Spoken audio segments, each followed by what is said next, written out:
Halo, di video ini saya akan menjelaskan tentang pertumbuhan dan perkembangan pada manusia. Langsung saja. Mengapa perkembangan merupakan serangkaian perubahan yang progresif dan berkesinambungan? Syamsu Yusuf menyatakan perkembangan perubahan progresif dan berkesinambungan individu dari mulai lahir sampai mati.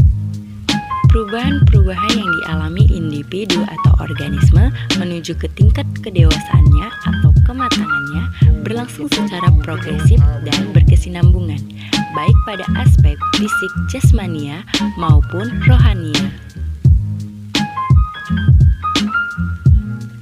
Progresif sendiri memiliki arti, yaitu perubahan terjadi yang bersifat maju, meningkat, dan mendalam atau meluas, baik secara kuantitatif maupun kualitatif. Sedangkan berkesinambungan berarti perubahan pada bagian atau fungsi organisme itu berlangsung secara beraturan atau berurutan. Saya berikan contoh berkesinambungan. Untuk dapat berdiri, seseorang anak terlebih dahulu harus menguasai tahapan perkembangan sebelumnya, yaitu kemampuan duduk dan bergerak. Contoh dari progresif, ketika Anda memarah kepada seseorang, kemudian tidak jadi. Apabila semakin hari bisa menahan emosi, berarti perkembangan emosional Anda semakin bagus dan lebih sempurna pastinya.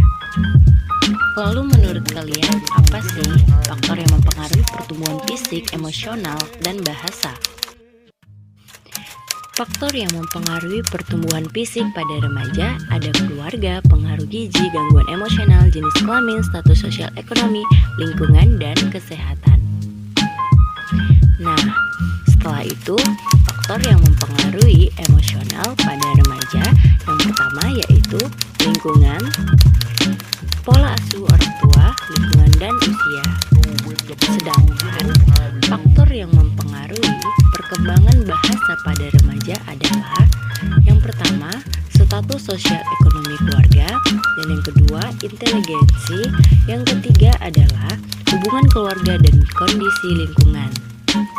Lalu kira-kira apa ya pertumbuhan dan perkembangan yang terjadi pada diri kita?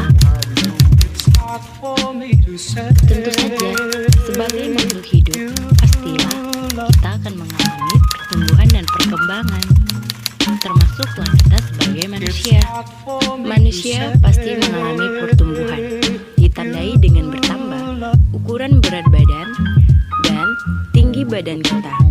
Sementara, perkembangan yang sudah pernah kita lewati ditandai dengan perubahan kecakapan, kematangan fisik, emosi, dan pikiran menuju kedewasaan.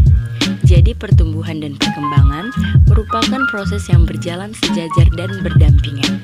Pertumbuhan diikuti dengan proses perkembangan. Jadi proses secara biologis makhluk hidup menuju tingkat kedewasaannya. Jadi, perkembangan hidup manusia secara umum terjadi dalam 5 fase, yakni sebelum lahir, bayi, anak-anak, remaja, dewasa, sampai lansia. Baiklah teman-teman, sampai di sini dulu ya video saya. Saya pamit diri, terima kasih sudah menonton video ini.